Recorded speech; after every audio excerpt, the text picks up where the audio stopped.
چلے جائیں گے، جتنے کچرے ہوں گے اڑ کر چلے جائیں گے، اور جو میرے مصطفیٰ کے عاشق ہیں وہ کل بھی زمین پر گڑے تھے، آج بھی ایسی جمے رہیں گے، آج بھی جمے رہیں گے۔ اس لیے میں استقامت پر آپ کے سامنے گفتگو کرنے آیا ہوں۔ استقامت کیا چیز ہے؟ اپنے ایمان پر جمع رہنا، یہ سب سے بڑی کرامت ہے، سب سے بڑی کرامت ہے۔ لوگ آج یہ تصور کر بیٹھے ہوں گے ہوا میں کوئی اڑ کر کے دکھائے تو یہ کرامت ہے، پانی میں چل کر کے دکھائے تو یہ کرامت ہے۔ یہ کرامتیں چھوٹی ہیں، میرے مصطفیٰ کی شریعت پر ڈٹے رہنا بڑی کرامت ہے، بڑی کرامت ہے۔ یا رسول اللہ، زندہ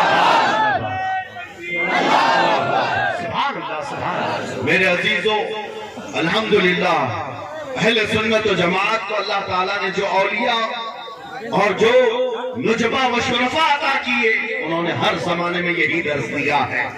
یہ تو آج کے حالات ہیں، اس سے سخت ترین حالات بھی ہمارے ملک میں آئے، ایمرجنسی کے، ڈکٹیٹرشپ قائم ہو گئی تھی، ہاں کوئی حکومت کچھ نہیں، وزراء کسی کا پاور نہیں، صرف ایک ہی لیڈی کا پاور تھا، اور وہ جسے جیسا چاہے دبائے۔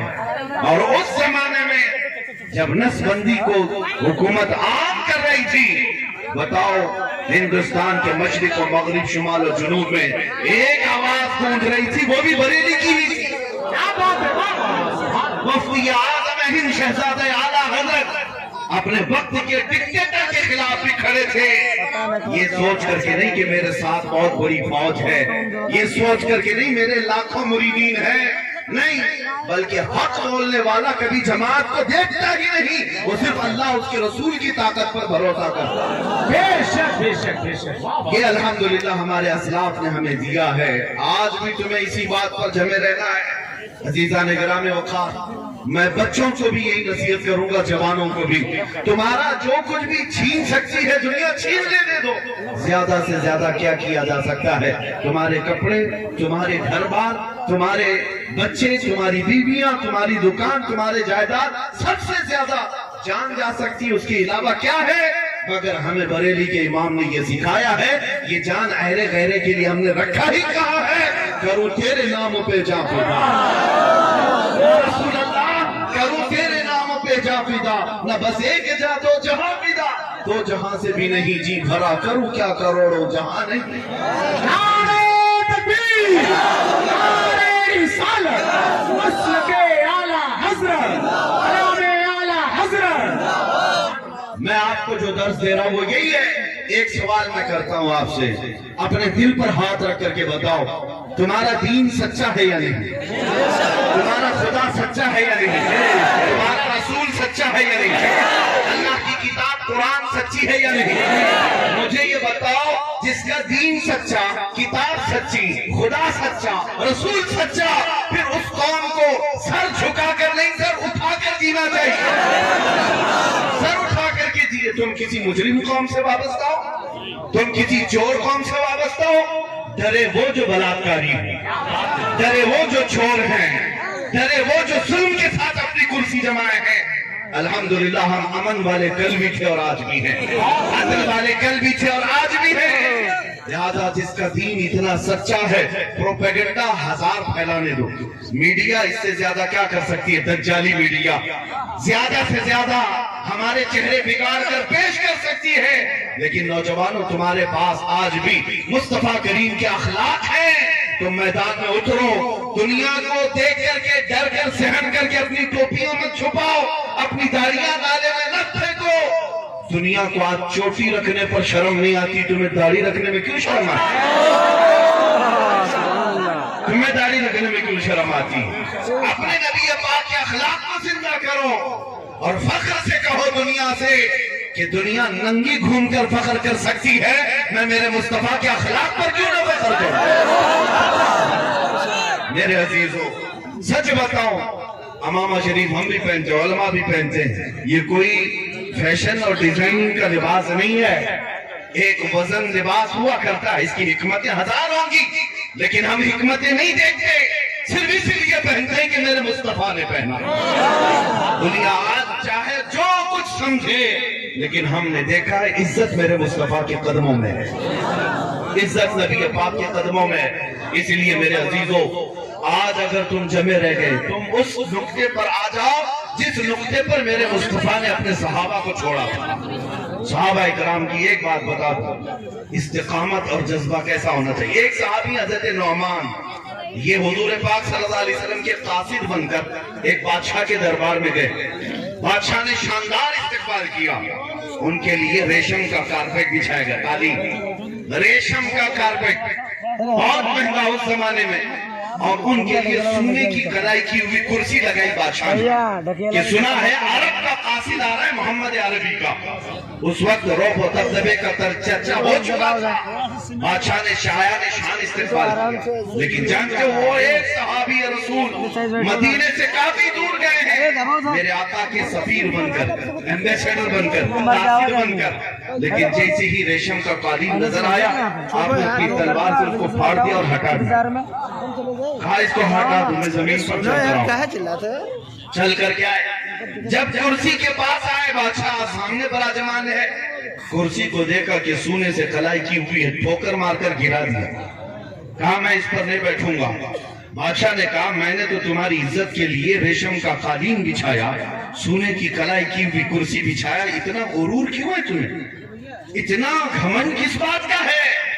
اس صحابی نے کہا تو نے غلط سمجھا، نہ مجھے غرور ہے نہ مجھے تکبر ہے، بس میرے مصطفیٰ کریم صلی اللہ علیہ وسلم نے فرمایا ریشم کا استعمال مرد کے لیے حرام ہے، سونے کا استعمال مرد کے لیے حرام ہے، تو ساری دنیا میرے قدموں میں لا کر رکھ دے، میں ٹھوکر مار دوں گا، مجھے میرے مصطفیٰ کی عزت پیاری ہے۔ اللہ اکبر، یا رسول اللہ، یا یہ ہے میرے آقا صلی اللہ تعالیٰ علیہ وسلم کے اخلاق کی حفاظت۔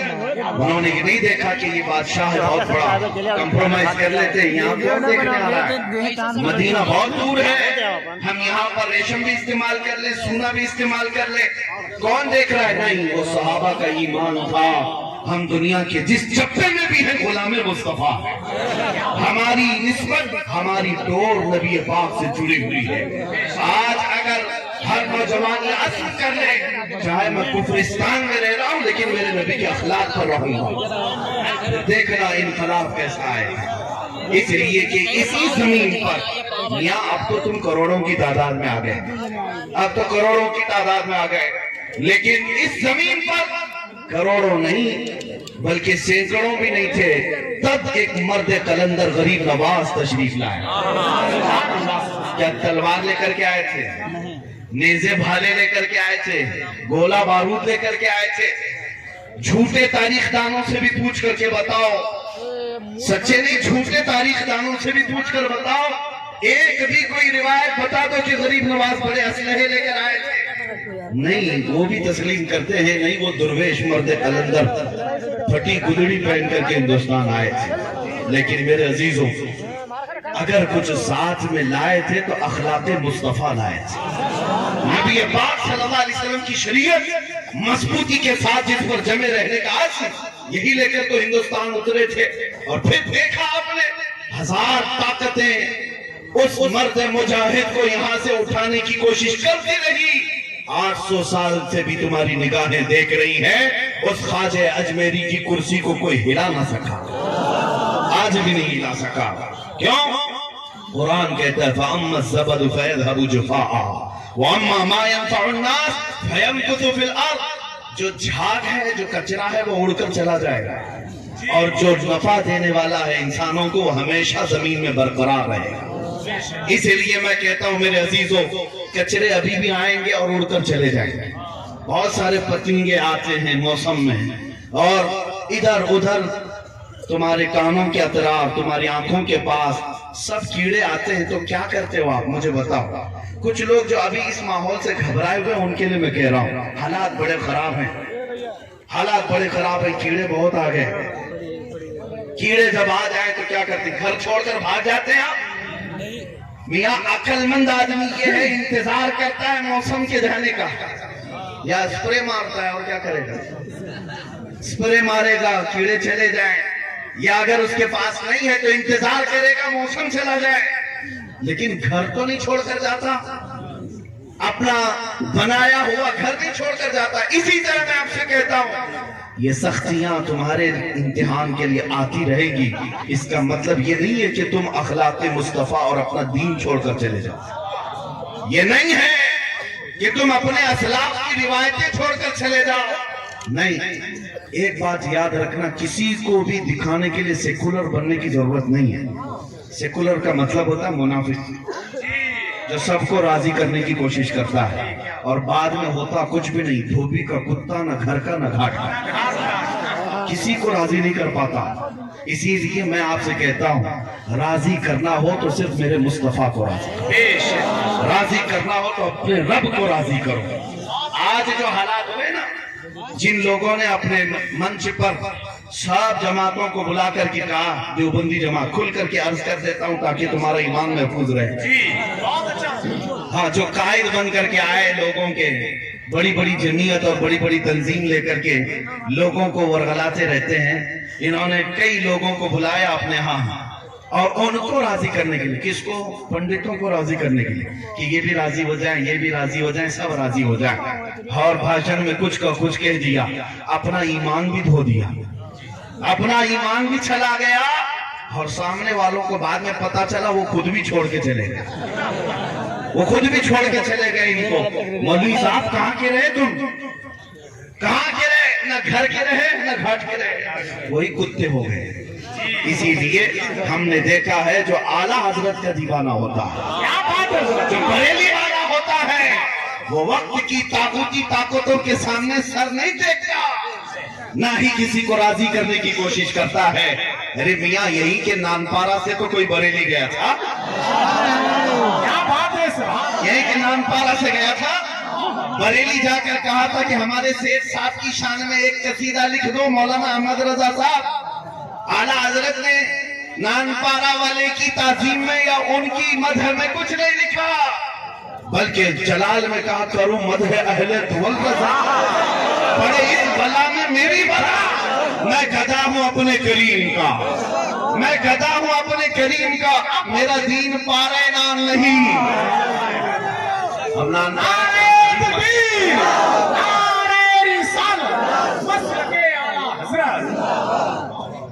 آپ حضرات کو تو یہ معلوم ہونا چاہیے بہرائچ شریف کے بہت قریب نانپارہ ہے۔ نانپارہ تو شہر کا نام ہے، گاؤں کا نام ہے، علاقے کا نام ہے، لیکن اعلیٰ حضرت نے پارہ نان کر دیا، جس کا مطلب ہوتا ہے روٹی کا ٹکڑا۔ فرمایا کہ میرا دین روٹی کا ٹکڑا نہیں ہے کہ ادھر سے پھینکو گے تو تمہارے لیے لکھ دوں گا، ادھر سے لفافہ دے دو تو تمہارے لیے بول دوں گا، نہیں ہے۔ اعلیٰ حضرت فرماتے ہیں میں گدھا ہوں اپنے کریم کا، میں گدھا ہوں اپنے کریم کا، اور بارگاہ مصطفیٰ کا ایسا ادب، اللہ اکبر، حضور کی بارگاہ میں جب کہنا ہے تو یوں کہتے ہیں یا رسول اللہ تیرے ٹکڑوں پہ پلے غیر کی ٹھوکر پہ نہ ڈال، تیرے ٹکڑوں پہ پلے غیر کی ٹھوکر پہ نہ ڈال، کھڑکیاں کھائیں کہاں چھوڑ کے صدقہ تیرا۔ حضور پاک صلی اللہ تعالیٰ علیہ وسلم کے دربار میں اپنی عاجزی کمال کی پیش کی، لیکن دنیا کا کوئی بڑا سا بڑا آئے اس کے لیے قلم نہیں اٹھایا، اس کے لیے اپنی زبان کو جنبش نہیں دیا۔ آج ان لوگوں کو میں علل اعلان یہ کہتا ہوں تم اپنا دین بیچ کر کے بیٹھے ہوئے ہو، ان غداروں کو پہچانو، اور جو بھولے بھالے مسلمان ان کو اللہ والا سمجھ کر کے ان کے پیچھے چل پڑتے ہیں، آج پھر ہم سمجھا رہے ہیں، کسی کے چلے کو دیکھ کر، کسی کے شامی کباب کو دیکھ کر، اور کسی کے الگ الگ عبادتوں کو دیکھ کر بہک مت جانا۔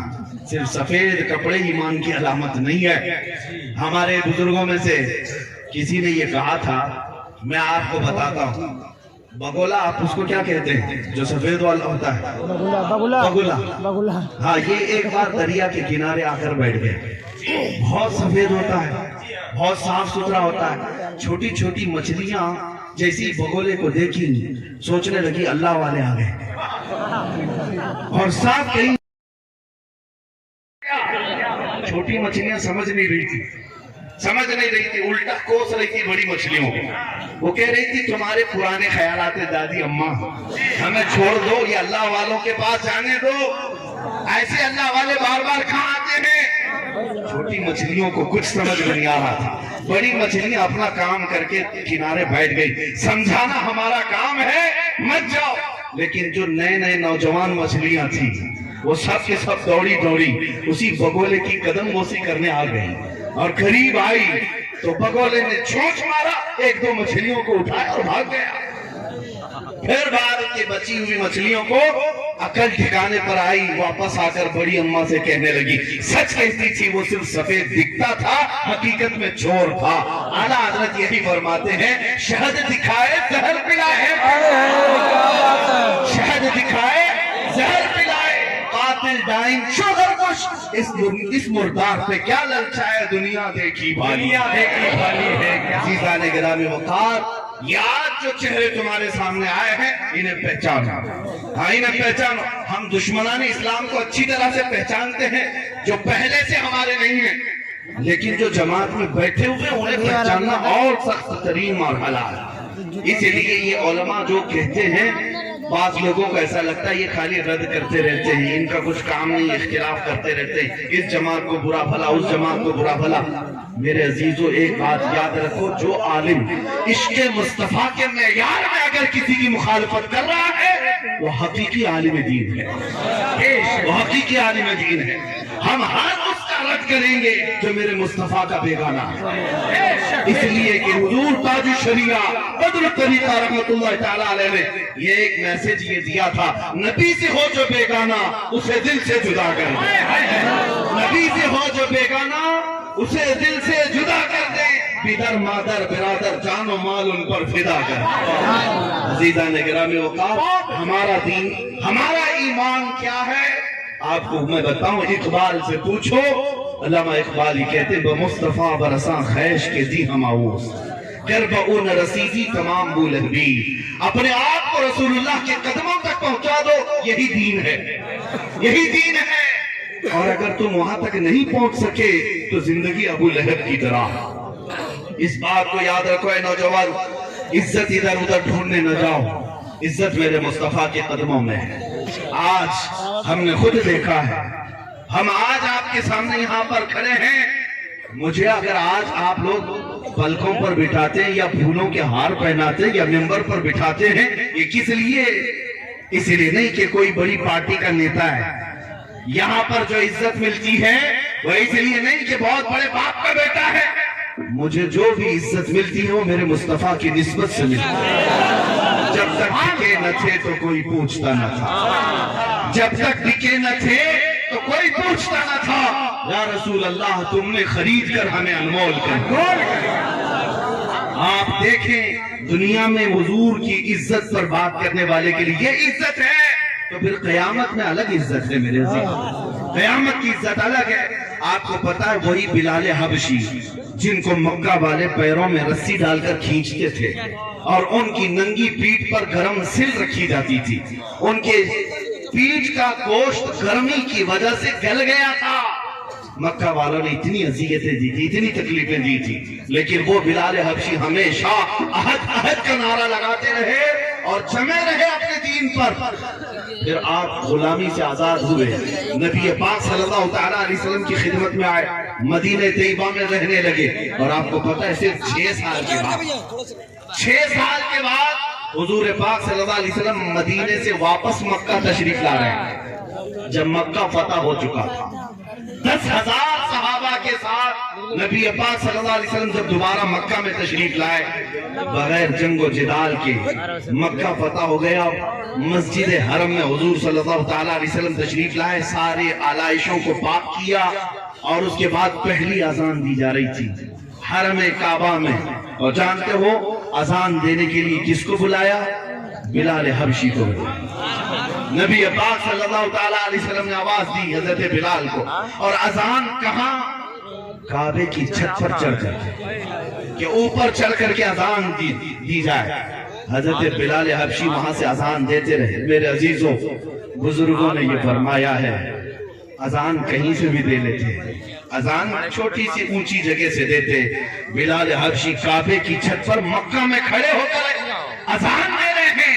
یہ دنیا کو بتانا تھا جو میرے مصطفیٰ کی محبت میں ایک زخم بھی کھائے کعبہ بھی اس کے تلووں کے نیچے ہوتا ہے. اللہ اسے کعبے کی چھت کے اوپر کا مقام دیتا ہے. جو نبی کا غلام ہو جائے دنیا میں اسے اللہ تعالیٰ بہت بلندی عطا کرتا ہے, بہت بلندی عطا کرتا ہے. اس لیے آنے والی مصیبتوں پر ادھر ادھر نہ دیکھو, آنے والے طوفانوں سے ادھر ادھر نہ بھاگو, بلکہ تمہارا امتحان ہے اور تمہاری آزمائش ہے. تم جمے رہو, اور یہ جتنے بھی اس طرح کی کیڑے آتے رہیں گے, کوئی بھی اگر جماعت کا غدار اٹھ کر کے یہ کل کہہ دے کہ ہمارا دین, جیسے اب یہ آگے بھی یہ بھی کہیں گے ہمارا سب کا ڈی این اے ایک ہی ہے, اب یہ بھی کہیں گے آگے, اس لیے کہ یہ پالے ہوئے کتے ہیں, یہ پالے ہوئے ہیں, ان کی اپنی زبان نہیں, ان کی زبان میں کوئی اور پیچھے بیٹھا ہوا, ان سے وقتاً فوقتاً اس طرح کی باتیں کرائی جائیں گی. میرے عزیزو, انہی کے تو پرکھوں کی باتیں ہیں جنہوں نے کتاب میں لکھ مارا ہے کہ رسول اللہ کو پیٹھ پیچھے کا علم نہیں تھا. یہی تو لوگ ہیں جنہوں نے کہا تھا شیطان کا علم اور رسول کا علم برابر ہے. ہم یوں ہی نہیں لڑتے, ہم یوں ہی قوم کو بیدار نہیں کرتے. عزیزان گرامی وقار, ہمارے پاس جو کچھ بھی سرمایہ ہے نا, کچھ لوگ مجھ سے یہ کہتے ہیں کہ کتنا ایگریسو ہو کر کے بولتے ہیں آپ, اتنا سخت لہجے میں کیوں بولتے ہیں. میرے عزیزو, جس کے پاس لاسٹ چیز بچی ہوئی ہے, آخری چیز بچی ہوئی ہے, وہ بھی اگر تم چھیننے کی بات کرو گے تو کیا ہم نرم لہجے میں بات کریں گے؟ ہم نرم لہجے میں بات کریں؟ ہمارے پاس جو سرمایہ بچا ہے وہ میرے مصطفیٰ کی محبت ہے. یہ چیز بچی ہوئی ہے اور اس کو سنبھالنا ہے نوجوانوں, اور یہ سب سے بڑی دولت ہے, سب سے بڑی دولت ہے. تم اگر کچھ بھی نہ ہو تمہارے پاس تب بھی تم احساس کمتری میں مت آنا. آج جیسے لوگ تمہیں ورغلائیں گے اس طرح بول کر تمہاری حالتیں بڑی خراب ہیں, تمہارا فیوچر کچھ بھی اچھا نہیں ہونے والا. ان سے کہو تم اپنا دیکھ لو, ہمارا فیوچر بتانے والا مدینے کا تاجدار نبی مکرم صلی اللہ تعالیٰ علیہ وسلم نے 14 صدیوں پہلے ہمارا فیوچر بھی بتا دیا. گھر گھر پر اسلام کا جھنڈا لہرائے. ہاں, ہمیں یقین ہے مدینے والے کی بات پر. تم ان تمام باتوں سے نہ گھبراؤ کہ تمہارا کیا ہونے والا ہے. تمہارے پاس جو دولت ہے وہ کون سی ہے میں آپ کو بتاتا ہوں. ایک بار نبی پاک صلی اللہ تعالیٰ علیہ وسلم جنگ سے واپس تشریف لائے, مال غنیمت تقسیم کر رہے تھے.